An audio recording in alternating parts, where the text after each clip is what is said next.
오늘 본문 말씀은 이스라엘의 회복과 구원을 넘어 다윗 언약의 회복에 대한 말씀입니다. 그런데 이 말씀이 우리가 읽을 때 조금 혼란스러운 것은 본문이 반어문으로 되어 있기 때문입니다. 하나님은 하나님의 뜻을 따라 백성들을 다스리며, 그리고 하나님이 요청하지 않았음에도 하나님을 위하여 성전을 지켰다고 하는 다윗과 언약을 맺었습니다. 이 언약을 다윗 언약이다라고 이야기하는데, 하나님은 다윗에게 주어진 그 왕위가 그의 자손들에게 영원히 주어질 것이라 약속하셨습니다. 비록 다윗의 자손들이 죄를 범한다 할지라도 하나님께서 사람의 막대기와 책찍으로 그들을 징계하시겠지만, 그러나 사울 왕에게 하신 것처럼 그 왕위를 빼앗지는 않겠다라고 약속하셨습니다. 그래서 이 다윗 언약을 은혜 언약이라고 이야기합니다. 즉, 비록 다윗의 후손들이 그 하나님의 언약을, 또 하나님을 성실히 하나님의 말씀에 순종하지 않아도 다윗의 왕위를 이어가겠다라고 하시는, 곧 하나님의 은혜로서 오직 하나님의 신실하심을 따라 그 언약을 이어가게 하시겠다는 것입니다. 그런데 지금 다윗 왕조는 몰락하였고 이스라엘은 멸망하고 말았습니다. 그렇다면 하나님께서 다윗에게 약속하신 것처럼 그 자손에게 왕위를 영원토록 이어가게 하시겠다고 하는 이 다윗의 언약은 파기된 것일까요? 이 본문에서 오늘 그렇게 이야기를 하고 있는 것입니다. 즉, 다윗의 후손이 더 이상 왕위에 오르지 못하는 것은 그 다윗의 언약이 파기된 것이다 라고 사람들은 이야기합니다. 그렇지 않습니다. 하나님은 신실하시기에 다윗과의 언약을 지금까지도 지켜오셨고, 그리고 앞으로도 지키실 것입니다. 다만 이스라엘 백성들이, 또 다윗의 후손들이 스스로 하나님을 거부하여 그 멸망을 자초하고 있는 것입니다. 여기 참 중요한 원리가 하나 있습니다. 사랑하는 성도 여러분, 우리는 하나님께서 베푸신 긍휼과 은혜 없이는 결코 살 수 없는 존재인 것입니다. 하나님 없어도 스스로 잘 살고 있는데, 다만 하나님께서 우리를 도와주시는 것이 아니라 하나님께서 우리를 지키시고 보호하시지 않으면 결코 살아갈 수 없는, 멸망으로 향할 수밖에 없는 존재인 것입니다. 그런데 다윗의 후손과 이스라엘 백성들은 그 하나님의 간섭이 싫다는 거예요. 하나님께서 내 삶을 주장하시는 것을 이제는 받지 않겠다라는 것입니다. 그래서 스스로 자신들이 그 왕위를 자신이 알아서 주장하고 자신의 삶을 자신이 계획한 대로 이끌어 가려고 그렇게 하나님을 거부했던 것입니다. 즉, 이스라엘의 멸망은 자신의 뜻대로 살고자 하는 그들을 그저 그대로 내버려 두어서 스스로 멸망을 초래하고 있다는 사실이에요. 사랑하는 성도 여러분, 하나님께서 우리를 단 한순간이라도 지키시고 또 보호하시고 인도하시지 않는다면 이 세상은 과연 어떻게 돌아갈까요? 해와 달과 별, 이 모든 것이 하나님의 것이요, 하나님께서 그 모든 것을 운행하시고 주장하셔서, 그래서 우리에게 이 안전한 또 낮과 밤을 허락하시는 것처럼, 만약에 하나님께서 우리의 삶 속에 그 하나님의 간섭하심과 하나님의 주장하심을 받지 않는다면 우리의 삶은 어떻게 될까요? 이 세상은 온통 혼란으로 가득 채워질 것입니다. 또한 이 세상은 온통 전쟁과 죽음과 멸망의 소리로 이 세상은 곧 멸망할 수밖에 없게 될 것입니다. 하지만 하나님은 이제 스스로 자신이 주인이 되어서 자신의 뜻대로 살겠다고 하는 이스라엘 백성들, 그래서 이제 멸망할 수밖에 없는 그들을 향하여 하나님은 다윗과 맺은 이 언약을 신실하게 지키고 있다라는 것입니다. 물론 비록 다윗의 후손들은 우상을 숭배하고 불의를 행함으로써 스스로 멸망을 자초하고 있지만, 하나님은 다윗의 후손 가운데 의로운 가지 곧 예수 그리스도를 보내셔 다윗에게 약속하신 영원히 그 왕위를 이어가게 하시겠다고 하신 약속을 지키신다는 것입니다. 사랑하는 성도 여러분, 이것이 바로 하나님의 주권과 그리고 이 세상을 주장하시는 하나님의 경륜입니다. 하나님은 우리의 의지나 또는 순종과 상관없이 일하실 수 있습니다. 그렇죠. 하나님은 하나님의 계획을 가지고 스스로 존재하시고 또 스스로 결정하시고 행하시는 분이시기에 인간과 상관없이 하나님은 일하실 수 있습니다. 그러나 하나님은 우리의 자유로운 결정과 순종을 통해서 일하시기를 원하신다는 것이, 우리가 가끔 이렇게 기도할 때가 있습니다. 마치 우리 자신은 아무것도 하지 않을 것처럼 하나님 내 삶 가운데 오셔서 내 문제를 해결해 주옵소서라고 기도합니다. 근데 이것이 전적으로 하나님을 의지하는 것 같지만, 그러나 한편으로는 하나님께서 나의 삶 가운데 일하시는 하나님의 그 경륜을 제대로 이해하지 못한 결과이기도 한다는 것이, 무슨 말씀이냐면 하나님은 우리를 통해서 일하시기를 원하세요. 나의 자유로운 의지를 하나님께 복종시키고 또 하나님의 말씀에 순종함으로써 하나님은 일하시기를 원하신다는 것이, 그저 우리는 가만히 이렇게 어떻게 진행되는지 상관없이 이렇게 관망만 하다가 하나님께서 나에게 떡을 떠넘겨 주시면 그것을 받아먹는 것이 아니라, 하나님께서는 우리가 우리의 의지를 하나님께 복종시키고 그리고 우리가 하나님의 말씀에 순종함으로, 이것이 곧 하나님에 대한 전적인 의지요, 그리고 그 하나님께 모든 것을 맡기는 것입니다. 그런데 자신은 아무것도 하지 않으려고 해요. 그냥 하나님께서 알아서 다 해주시기만을 바래요. 이거는 하나님께 맡기는 것 같지만 오히려 자신은 하나님의 뜻에 순종하지 않겠다는 것입니다. 하나님께 나의 삶을, 나의 가정을 온전히 맡긴다라는 것은 내 의지를 그 하나님의 뜻에 복종시키겠다는 것이, 내 가정에 어떤 일도 일어날 것 같지 않지만 그러나 하나님께서 내 가정을 통해서, 우리의 가정을 통해서 일하실 것을 믿는다면 그 가정이 하나님이 일하실 수 있는 현장이 되어지도록 우리가 그 가정을 하나님의 뜻에 맞게 세워야 하는 것입니다.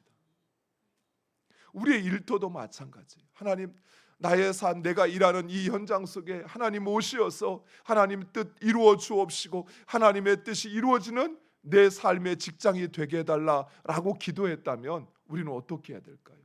그냥 가만히 있으면 하나님께서 우리의 직장 가운데 어떤 일을 버리시고 바꿔놓으실까요? 아니요.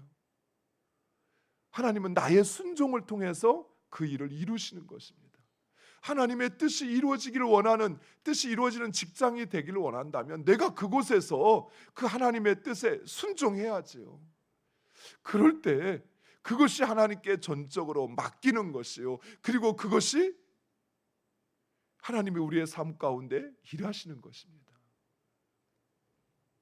그래서 하나님은 하나님의 뜻을 우리에게 알게 하시고 행하기를 바라시고 또 행할 때까지 참고 기다리시는 것입니다. 그런데 만약 우리가 끝까지 하나님의 말씀과 그 뜻에 순종하지 않으면 어떻게 될까요?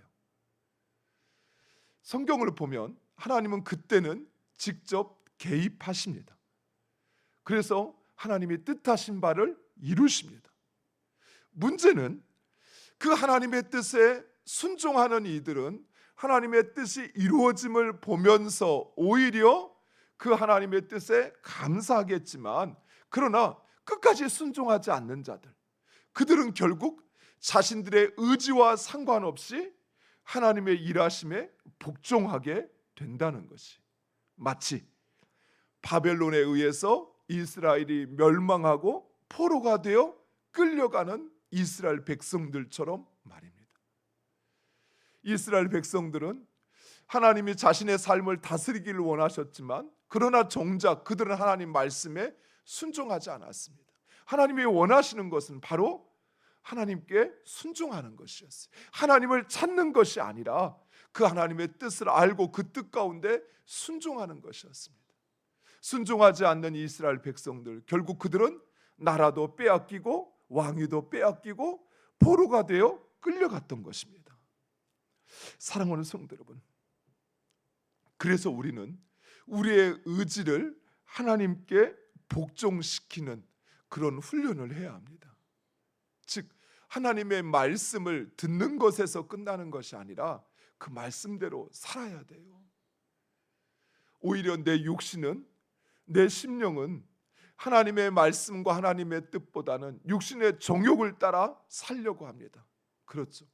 편하고 쉽고, 그리고 내 마음에 만족스럽고 즐거움을 주는 쪽으로 내 몸과 내 마음이 흘러가요. 모든 인간이 그렇죠. 그러나 그런 우리의 육신과 우리의 마음, 우리의 삶을 오직 하나님의 뜻에 복종시키는 훈련을 해야 된다는 것이, 말씀 가운데 나의 게으른 육신도 다스려야 됩니다. 현실에 안주하려고 하는 내 마음도 하나님의 말씀을 통해서 책찍질 하셔야 돼요.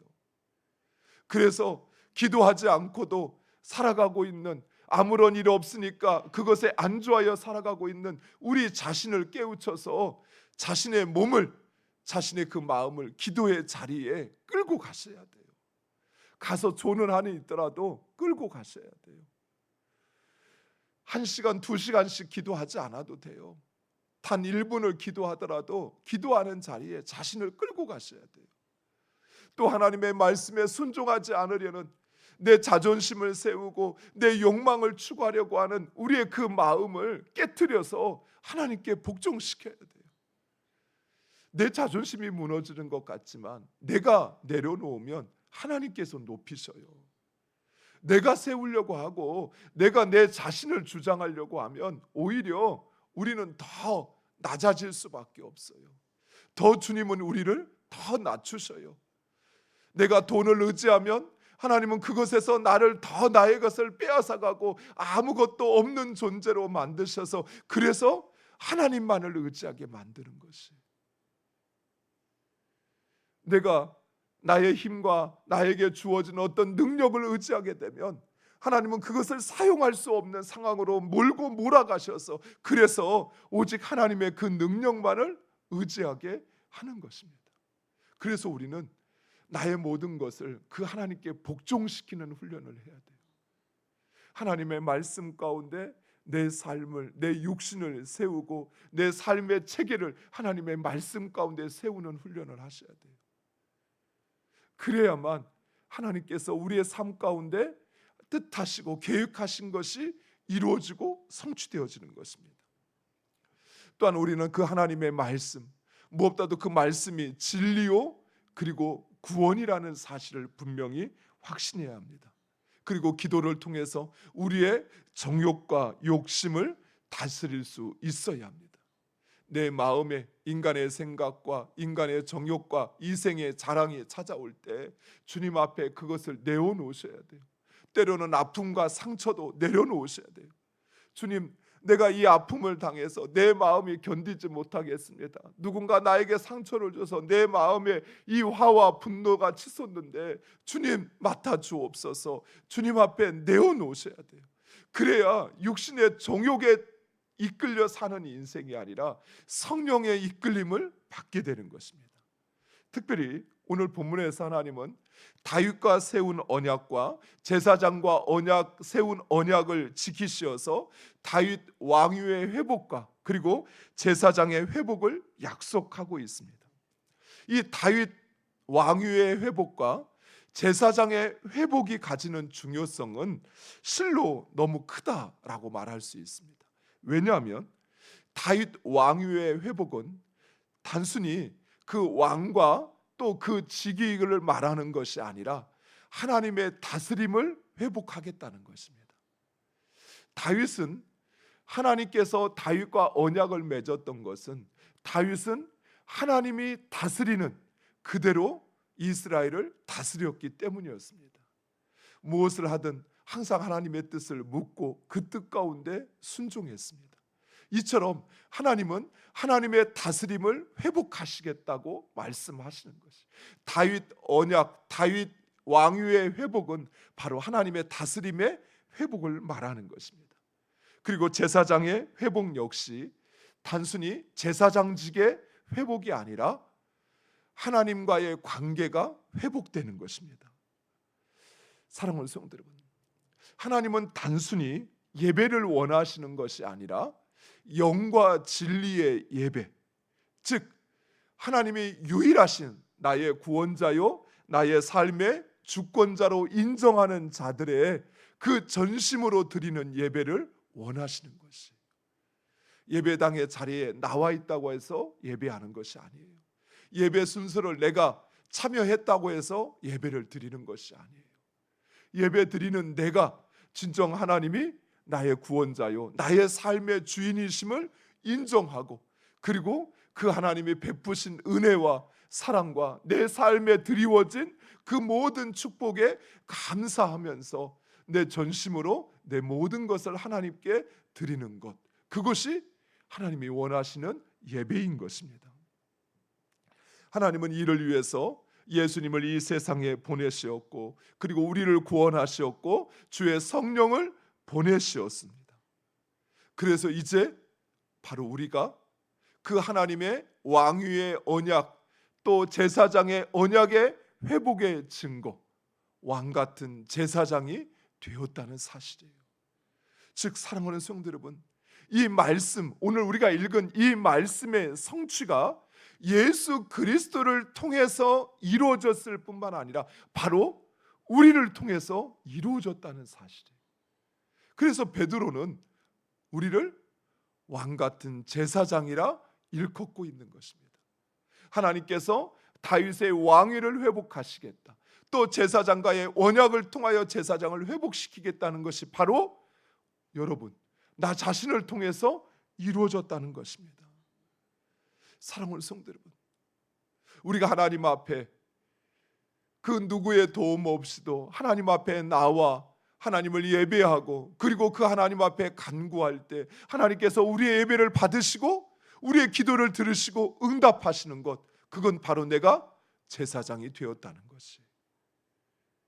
그리고 하나님은 바로 나를 통해서 우리 가정을, 또 내가 있는 삶의 자리를 다스리시는 것입니다. 즉 왕을 통해서 하던 일을 바로 우리를, 여러분을 통해서 하고 있다는 사실이에요. 즉 오늘 하나님의 말씀의 성취의 구체적인 실현은 바로 나를 통해서 이루어진 것입니다. 사랑하는 성도 여러분, 따라서 우리는 이 세상 가운데 왕 같은 제사장으로 사셔야 돼요. 여러분은 하나님의 다스림을 실현하는 존재입니다. 세상에 끌려다니고 이리저리 치여서 흔들리는 그런 존재가 아니라 하나님은 여러분을 통해서 이 세상을 다스리고 있다는 사실이에요.